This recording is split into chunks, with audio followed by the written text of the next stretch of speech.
Difficile de traverser actuellement le tronçon routier de Luhanga, situé au point kilométrique 145 de Bukavu, dans la chefferie de Bavira, en territoire d'Uvira, mais également le tronçon routier Pemba, dans le secteur de Tanganyika, en territoire de Fizi, sur la RN5.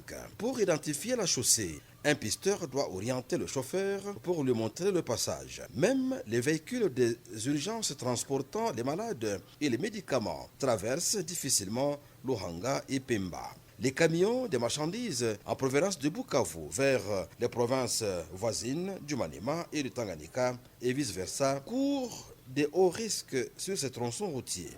Pour contourner le danger, certains motards et leurs clients prennent des pirogues au risque de noyade dans le lac Tanganyika. En mission d'études techniques, l'ingénieur Anissi Kakesata Mukombo, directeur de l'office des routes au Sud Kivu, a pris tous les risques en pirogue et à pied sur des zones enrochées. Ici, le lac Tanganyika a débordé et ça a récupéré toute la route. Donc les véhicules sont en train de passer difficilement. Vous voyez même que tous les passagers, les motos sont sur les pirogues.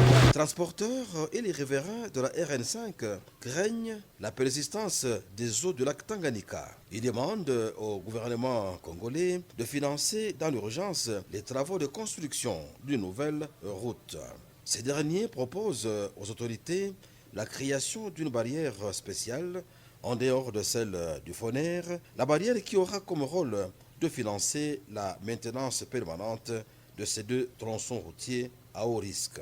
Même les piétons traversent aussi difficilement ces deux tronçons routiers. Eux aussi lancent un SOS en direction du gouvernement de la République. Pour rappel, à Luhanga, 2 camions sur 5 qui ont connu des accidents se trouvent encore dans les profondeurs des eaux du lac Tanganyika. En attendant l'intervention, l'Office des routes conseille aux conducteurs de véhicules de rouler toujours en se mettant du côté de la roche.